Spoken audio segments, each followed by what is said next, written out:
Hi, this is Tony, Mr. USA Atlas, WWE Hall of Famer, and welcome to the sisterhood of the traveling tights.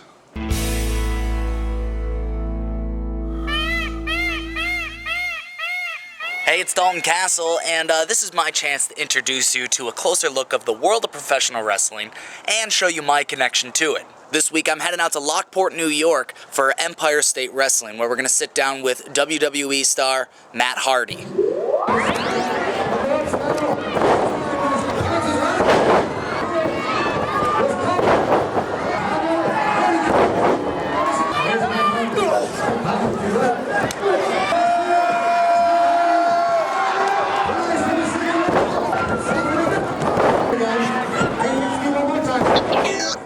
Backstage ESW, Matt Hardy with me. We're hanging out in the ladies' room. Yeah, what a amazing budget you have here for the show and the shoot. I really appreciate you going all out. We pull out booking the ladies' room. Yeah, you're welcome. First off, I appreciate you coming on the Sisterhood of the Traveling Tights. I know they've been working you like a dog here. Is that a normal thing now that you're rocking the indie scene? Are you like overworked everywhere you go? Yeah, I've been overworked for the last 18 years. It was fun. It's been fun. Tonight was a really good experience, and I have to tip my hat to the promoters and the promotion they did. You don't get to that. They're not going to rebook you watching this. That's fine. I don't care. Don't book me. I'll stay at home. Sit in my hot tub all day. Oh, but you have a hot tub? Yeah, 2 of them actually. Why do you have 2 hot tubs? Why not? Oh, good point. They just had a hell of a house. That's what I was applauding them for. They really drew well here, and they obviously advertised the show very well. Well, you're a big draw. All right, so probably helped it was on. Yeah, I'm not. All right, enough sucking your dick. Where are you originally from? Cameron, North Carolina. North Carolina. So you're a country boy, right? Absolutely. We grew up actually not having any FM radio. We heard AM radio. Just AM. Yeah, that's so everything just AM. 86, 87 is when we got to hear FM radio for the first time. So it was pretty amazing. The first songs that myself and Jeff were big fans of were like, ooh, baby, do you know what that's worth? Ooh, living is a place on earth. Yeah. I think we're alone now. All those poppy songs. And that was the first music we were ever introduced to, And then later on this time, we heard Jesse Jessup and the Fresh Prince, and then some rap, and then we heard Pearl Jam, and we became alternative rock fans. After you hearing that, were you like, I need to get to a place where there's people? Not really. I built my house there. We grew up on 120 acres, and we farmed. You still live there? We raised it back. Yeah, I cut off 20 acres, and I built my house there. And Jeff built his house on the other end. So especially when I was in the hectic schedule of WWE, I wanted nothing more than to go back there. My girlfriend, she's from Queens, and it drives her insane. And what's funny is, to me, I think it would be more terrifying to actually be in a dark alley somewhere in Brooklyn at 4 in the morning, worried about getting mugged or stabbed. But to her, to go outside and be there's woods surrounding my house, she thinks there's going to be a zombie apocalyptic attack. Towns that everyone know each other scare the hell out of me, because I feel like if I piss off anybody, I'm getting buried, and no one's gonna say a thing about it. That's totally how she is. And what is that? The town you grew up in? Absolutely, yeah. Yeah, you buried a lot of people. Yeah, not many, mainly dogs. We had dogs that would die, and you bury them afterwards. Have a little funeral for them. You don't eat the dogs. Like Daniel Tosh would say, that may or may not be racist. The one thing put an accent on it. You hear that, Japanese? What gets you and your brother into wrestling? Who's into it first? Are you guys kind of into it together? Yeah, I think we actually, the way we started this whole crazy wrestling journey was WrestleMania 4 was happening. I want to stop this. People who don't know, he has a brother named Jeff. They're both very talented wrestlers. All right, go on. And WrestleMania 4 was happening, and there was a tournament. We saw the Saturday Night's Main Event where there were these twin referees, the fake Hebners, and then they had a tournament, and we both made a bet on who would win the tournament. And I think Jeff went with Hogan, and I went with Macho Man.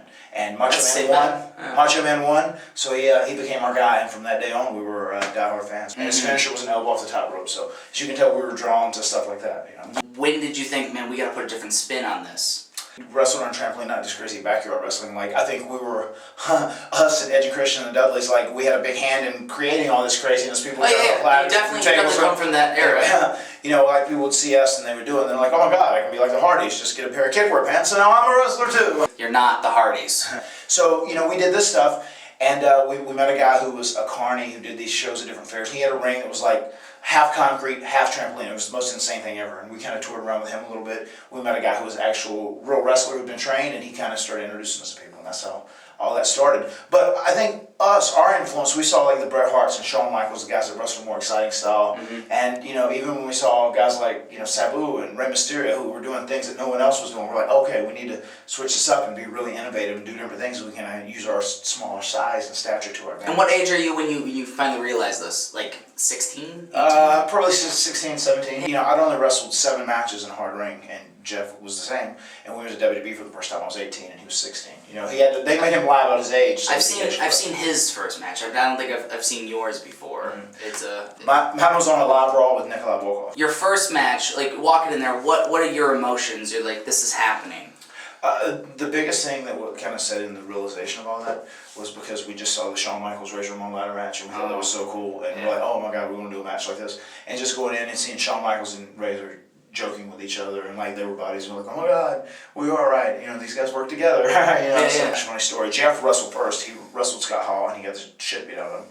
And the reason why I was like Scott Hall was upset because the guy he was gonna wrestle like claimed he didn't take his finish because of his neck, so he had like 5 minutes to get with Jeff and go out there. So he was just like mad and he was kind of rough with him, and they felt real bad. And all the Click guys, you hear these crazy horror stories about them. They were really nice with Jeff out the whole while, even when we were just there and we were nobody. Who was the guy that you met and you were like, this guy is a straight old school carny guy and he is ripping people off here? The people who first took us to WB, and that was the Italian stand in George South. How did you know he was a carny guy? Oh, well, I knew this. He said, brother, listen, don't be a fruit. If you want to get booked on these TVs, he said, you got to make all my towns.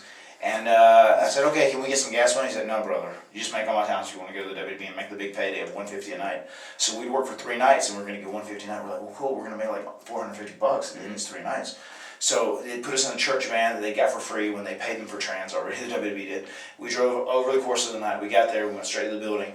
And we did our show, we got paid, we left. He drove like 3 or 4 miles down the road where there was nothing around, and he pulled over on the side of the road. He said, all right, brother, there were 14 guys in the van. He said, if you guys want to go to the next town and make any more money, I need $100 from each one of you. That's the booking fee. And that happened every night. Every night? Every night. You bet 100. But you know what though? I mean, he stuck true to his word, right? You made it. Well, you got there. The thing was, we had to actually overrun him. We had to actually stooge off that he was taking our money and get ourselves booked. But we never got our foot in the door without him, so I do appreciate that. I think I'd be doing myself and the whole world a disjustice if I didn't ask you this one simple question. What is your feeling about grapes? How do you feel about grapes? I'm gonna make a shirt, for sure, like with grapes on the front and on the back say, you know, a grape a day keeps the sanity away, or something, whatever maybe. A grape a day prevents the rape a day. That's a good one. You can have that. That's for me to you. Matt Hardy, I think you're fantastic. You still got a lot to offer to the wrestling world. How do the people get a hold of you when they book you? The best way to go is to Matt Hardy Brand at the end of my name. brand.com. That's my website. If you go there, there's a place. We're high class. We'll put the email there too. It'll be there? Yeah. Okay, yeah, right there. Spell it out. Matt Hardy Brand. MATTHARDYBRAND.com. That's the right way. Yeah. And the Twitters? And the Twitter is twitter.com/MattHardyBrand as well. You can pretty much find me everywhere. And if you go to Matt Hardy Brand, you can email me about any booking you might want to do, or whatever you have. Whatever you have to give me, just offer it, and I will gladly accept it. And then living room match. My apartment next week. Okay. As long as you pay the fee, it's all good. All right, and go to shopmatthardy.com and buy all the merch because I have a family to feed. Really, I don't, but I'm in the process of working on it. I'm practicing a lot anyway. Yeah, you gotta save up for that family you're gonna feed. Exactly. Matt, thank you so much. Thank you. Appreciate it. Yeah.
wrapping up another episode of the Sisterhood of the Traveling Tights. Thank you for watching. I truly do appreciate it. As always, for more videos, click q103albany.com. Or if you'd like to get a hold of this Party Peacock and invite me to your next wrestling event, go ahead and follow me on Twitter. Or get at me on the book faces there. I'm constantly hitting you with updates, and I live chat during my radio show on Q103. The name is Dalton Castle. I'm a charismatic milkshake, a huge fan of a single rose in a single vase. And big fan of you. So, help me out, watch every week, and continue to help spread the word of the Party Peacock.